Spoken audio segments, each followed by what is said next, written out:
sehingganya kita dimampukan oleh Allah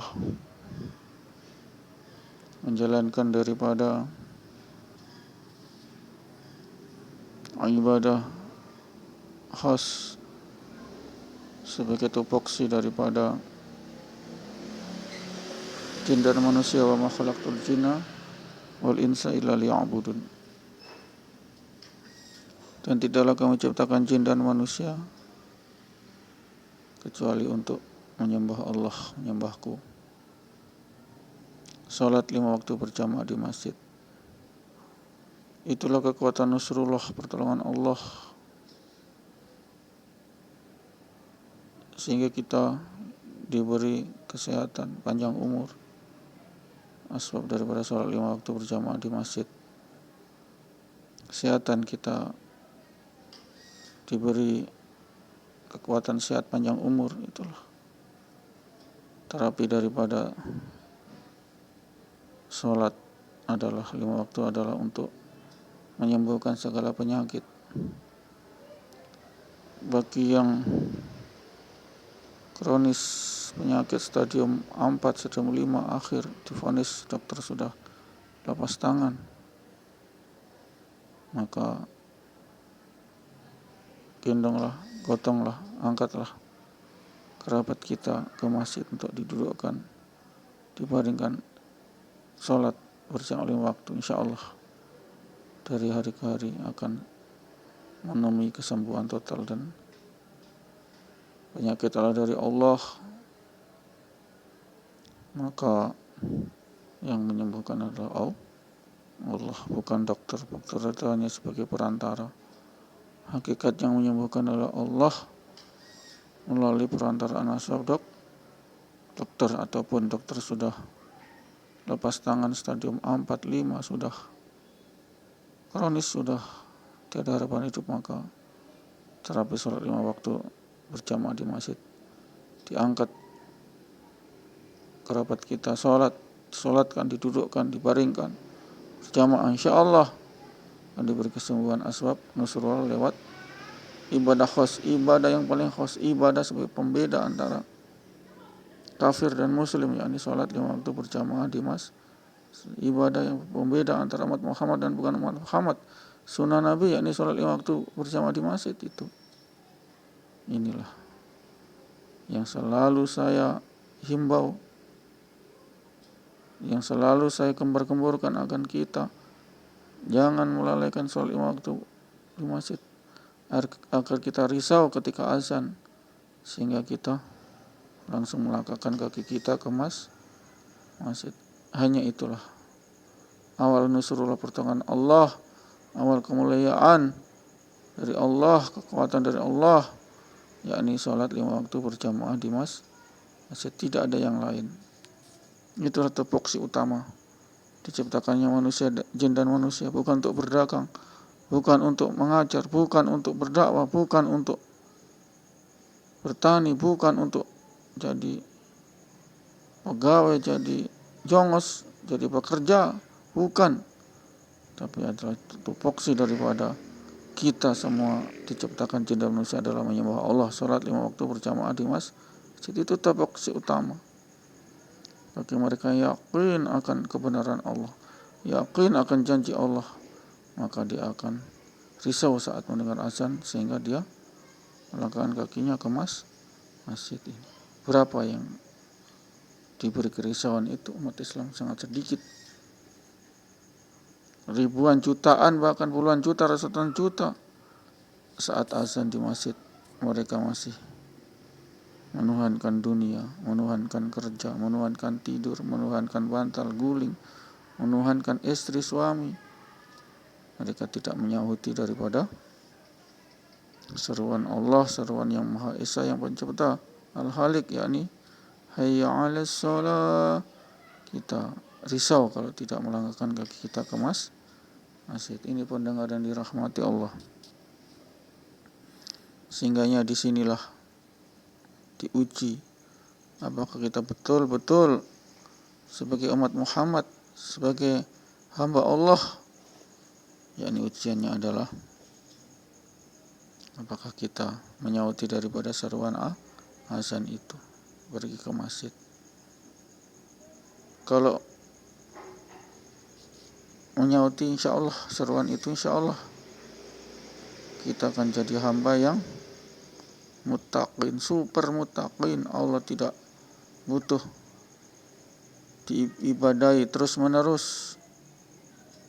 Allah pun tahu kemampuan manusia akhir zaman, harus Allah diibadai, disembah 5 kali dalam satu hari.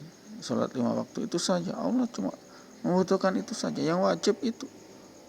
Insya Allah dengan kita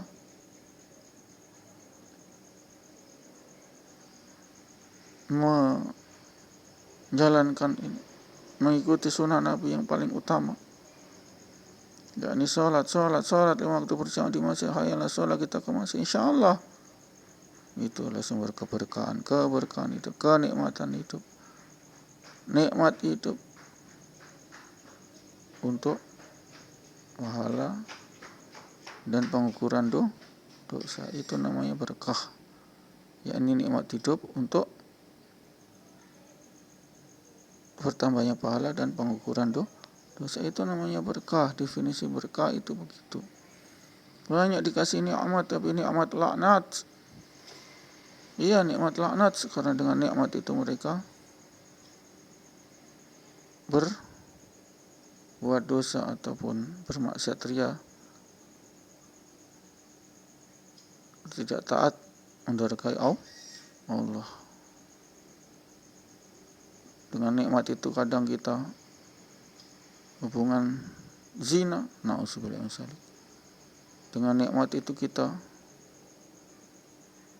dilupakan suara azan, tak sibuk menikmati dunia, na'udzubillah min dzalik. Itulah nikmat laknat. Ada nikmat berkah, yakni nikmat sehingga kita tambah pahala dan berguguran dosa. Ini pendengar yang dirahmati Allah, jangan sampai nikmat yang kita terima membuat kita terlaknat, membuat kita ingkar kepada Allah, membuat kita kafir, ingkar kepada Allah, membuat kita jauh dari masjid, hayya 'alas shalah, jauh dari masjid. Na'udzubillah, na'udzubillah. Allah akan cabut nikmat kita dengan sekonyong-konyong, tiba-tiba, dengan langsung ditabrak mobil, langsung jatuh ke jurang mobil, langsung terbakar rumah mobil, langsung kesetrum mati kita. Itu adalah sarana pengukuran dosa-dosa kita yang telah diberi banyak nikmat tapi lupa Allah. Contohnya jelas, hayya 'alas shalah, tidak kemas masjid, itu sajalah, tidak usah didefinisikan ini itu. Yang pasti kalau hayya 'alas shalah tidak ke masjid, itu berarti telah melalaikan Allah. Tidak ada alasan. Orang yang paham, orang yang diberi hidayah, orang yang khas, ulama, itu ketika hayya 'alas shalah langsung bergegas ke masjid. Itu ulama sejati. Bikin apa banyak, doktor apa, filsafat, doktor tafsir dan lain-lain, fikih, tapi ketika hayya 'alas shalah tidak ke masjid, na'udzubillah min dzalik. Itu bukan ulama. Itu yang disebut ulama adalah saat disebut seruan azan hayya 'alas shalah, wajilat qulub, bergetar hatinya, risau hatinya kalau tidak segera menuju masjid. Ini ulama sejati. Ulama bukan cuma berilmu, bikin apa banyak ilmu, doktor S1, S3, SAG, susah amal agama, MAG, malas amal agama, doktor AG, doktor malas agama, amal agama. Bukan ulama itu. Ulama itu adalah, definisi ulama itu adalah saat hayya 'alas shalah mereka risau kalau tidak ke masjid, langsung melangkah kakinya ke masjid. Itu ulama sejati. Iya, ulama sejati, karena mereka paham ilmunya, paham ilmu, yakni wa ma khalaqtul jinna wal insa illa liya'budun, dan tidak akan menciptakan jin dan manusia kecuali menyembah Allah. Menyembah itu mahdhurnya salat 5 waktu berjamaah di masjid. Itulah ulama sejati. Sekarang ada banyak ulama palsu. Saat azan masih urusan dunia, urusan seminar, urusan ini, urusan itu.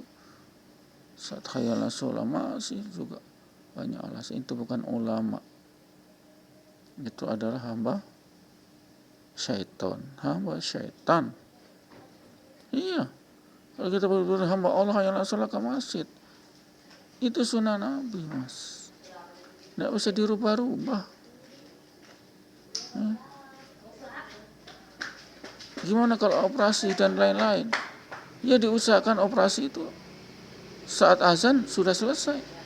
Kan kita ada jam, ada otak juga kita. Bagaimana operasi yang membutuhkan waktu 2 jam, dia 1 jam sebelum asar dilaksanakan, jelas tidak bisa sholat di masjid. Itu tidak boleh. Ini ada jam, kita ada otak, ada akal, dipaskanlah atau dilebihkan. Ini operasi ini 2 jam.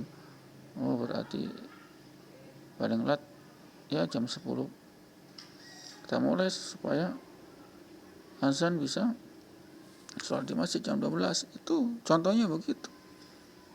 Jadi tidak ada alasan. Sekarang banyak waktu, bukan berarti banyak waktu, banyak jam, arloji, di HP ada jam, di dinding ada jam. Kita lihat, kita harus tahu.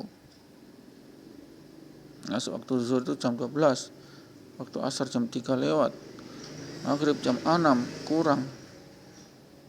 Ini benar-benar rahmati Allah. Sehingga inilah ulama sejati. Itu adalah orang yang berilmu. Ilmu utama adalah tupoksi kita apa? Makhlukul jinna wal insa illa liya'budun, salat 5 waktu berjamaah di menyembah Allah. Itu boleh dikatakan ulama.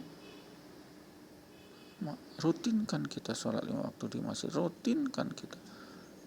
Itu adalah sunnah. Sunnah. Kalau kita tidak nyala sunnah Nabi, kita tidak diakui umatnya Nabi. Kalau tidak diakui umat, kita jadi sengsara nanti di yaumil hisab, yaumil mahsyar. Tidak diakui umat Nabi. Loh, kalau tidak diakui umat Nabi, aduh, neraka tempat ini. Iya, neraka, Mas. Jelas itu loh. Yang masuk surga kan umat Muhammad. Kalau bukan umat Muhammad, dia masuk surga. Kalau umat Muhammad contohnya adalah menjalankan sunnah-sunnah Nabi. Di antara sunnah Nabi yang paling azmil umur, yang paling utama adalah sholat berjamaah 5 waktu di masjid.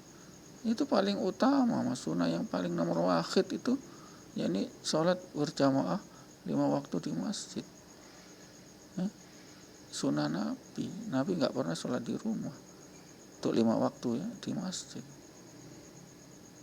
Pendengar yang dirahmati Allah.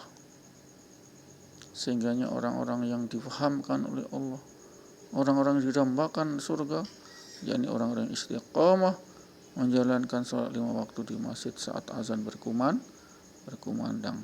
Itu orang yang dirindukan surga, orang yang dirindukan oleh Nabi Muhammad. Itu dulu kita otentikan itu dulu. Karena pembeda kafir dan muslim adalah sholat 5 waktu berjamaah di masjid. Iya, betul. Iya, sunnah Nabi. Sholat 5 waktu. Kalau tidak menjalankan sunnah Nabi, kita bukan umat Muhammad. Sunnah Nabi itu apa? Sholat 5 waktu di masjid. Iya. Jadi hukum sholat 5 waktu di masjid adalah, kalau ingin diakui umat Muhammad, iya, sholat 5 waktu di masjid. Sunnah Nabi. Kalau tidak ingin diakui, ya sudah. Tidak Muhammad berarti masuk neraka. Itu saja dalilnya. Ayo mari kita berdebat. Itu dalilnya. Jadi sholat 5 waktu berjamaah di masjid itu sebagai pengakuan sebagai saksi, bukti kakinya akan bersaksi, ya Muhammad ini kasih syafaat. Ini kaki saksinya, yakni dia ini si fulan ini dengan kakinya saya melangkah ke masjid. Itu maka beri syafaat. Itulah syafaat, langsung panggil malaikat. Iya, panggil malaikat Ridwan, suruh gendong ini, gotong ini manusia ini ke surga. Kalau umat Muhammad diakui sebagai umat Tuhan, iya tidak diakui. Kenapa? Apa amalan sunnah yang telah kita kerjakan? Gak ada kok diakui. Nggak usah diakal. Maka dipanggil itu malaikat. Itu syafaat itu begitu. Dipanggil itu malaikat, Kalau tidak sholat lima waktu di masjid, panggil itu malaikat, tidak ada kemudahan, panggil malaikat apa?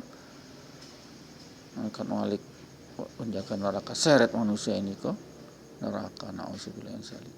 Na'udzubillah min dzalik. Berat, tak bisa masuk surga, tidak bisa. Ini adalah ilmu yang ilmu yang diutamakan. Asmil umur, perkara yang diutamakan. Ini pendengar yang dirahmati Allah.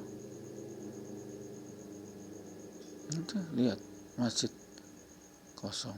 Ada tapi 1-2 orang kosong, anggap saja kosong. Yang diwajibkan itu orang-orang yang sudah akil balik, anak SMP sampai tua renta, ke masjid, ya itu. Ini pendengar yang dirahmati Allah. Tidak usahlah kita berandai-andai urusan dunia, urusan ini, tidak usah berandai-andai. Ingin itu, tidak usah berandai-andai. Semua ditinggalkan, kita akan pasti menuju surga atau neraka. Kalau ingin menuju surga, ya itu harus jadi umat Muhammad. Umat Muhammad harus menjalankan sunnah Nabi. Di antaranya otentik adalah sunnah Nabi, sholat 5 waktu berjamaah di masjid. Itu saja. Tidak usah ngaku-ngaku aswaja, NU aswaja, ngaku-ngaku.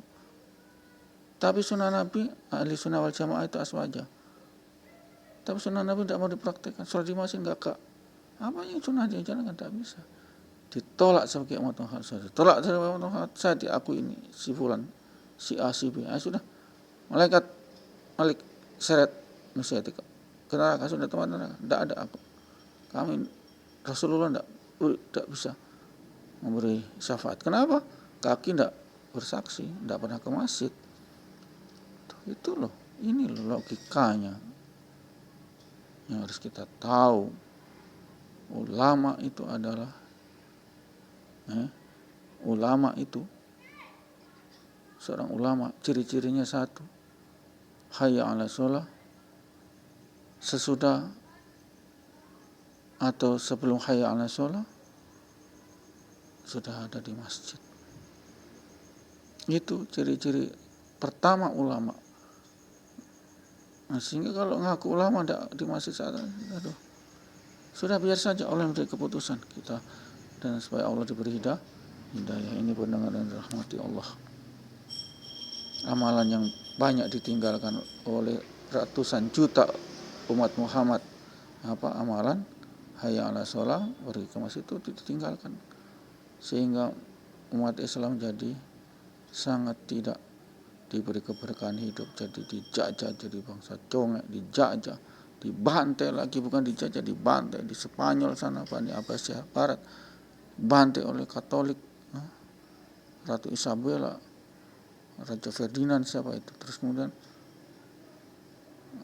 Asia Timur di Baghdad dibantai oleh Mongol Tartar, habis mereka, habis. Kenapa? Satu penyebabnya, tidak ada amalan. Mereka meninggalkan amalan hayya 'ala shalah, pergi ke masjid itu. Indonesia apa akan begitu? Iya, akan begitu kalau kita tidak mau punya amalan masjid. Itu amalan masjid itu penting. Mendengar ini rahmati Allah. Kalau kita rajin ke masjid, maka semua makhluk bukan cuma manusia, hewan, binatang yang hidup di darat, di laut, di udara, semua mendoakan kita, orang-orang yang mengumpulkan masjid. Sementara ini siapa yang mau orang masjid? Hampir tidak ada. Betul ada, tapi hampir tidak ada. Enggak betul-betul penuh itu hayya 'ala shalah, penuh itu masjid, Mas. Penuh itu masjid. Itu baru baldatun thayyibatun wa rabbun ghafur. Itu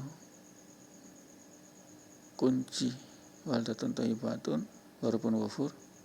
Cuma satu, saat hayya 'ala shalah penuh masjid. Itu saya penuh. Entah berapa jumlahnya, yang penting penuh. Itu baru datang keajaiban Allah, keberkahan Allah. Baldatun thayyibatun wa rabbun ghafur. Baldatun thayyibah, negeri yang baik, berpenuh gafur dan penuh ampunannya. Itu kita salah sedikit Allah ampuni, kan enak. Kuncinya apa? Masjid penuh saat sholat 5 waktu berjamaah. Itu saja barometernya, itu sebagai kemuliaan suatu kampung muslim saat sholat 5 waktu penuh masjid. Apa ada kita jumpai penuh masjid? Jauh panggang daripada api. Na'udzubillah summa na'udzubillah min dzalik. Allah telah cabut itu nikmat, Allah telah cabut itu keberkahan, Allah telah cabut itu baldatun thayyibatun di Indonesia. Kenapa? Hayya 'alas shalah masjid kosong. Itu saja alasannya, enggak perlu bertele-tele. Itu alasannya. Sudah nikmat berkah sudah dicabut gara-gara itu. Insyaallah semoga kita bisa mengembalikan nikmat itu ini dengan memenuhi masjid jamaah, insyaallah. A'udzubillahi minasyaitonir rajim. Bismillahirrahmanirrahim. Subhanallahumma subhanakallahumma wa bihamdika asyhadu an la ilaha illa anta astaghfiruka wa atubu ilaik. Assalamualaikum warahmatullahi wabarakatuh.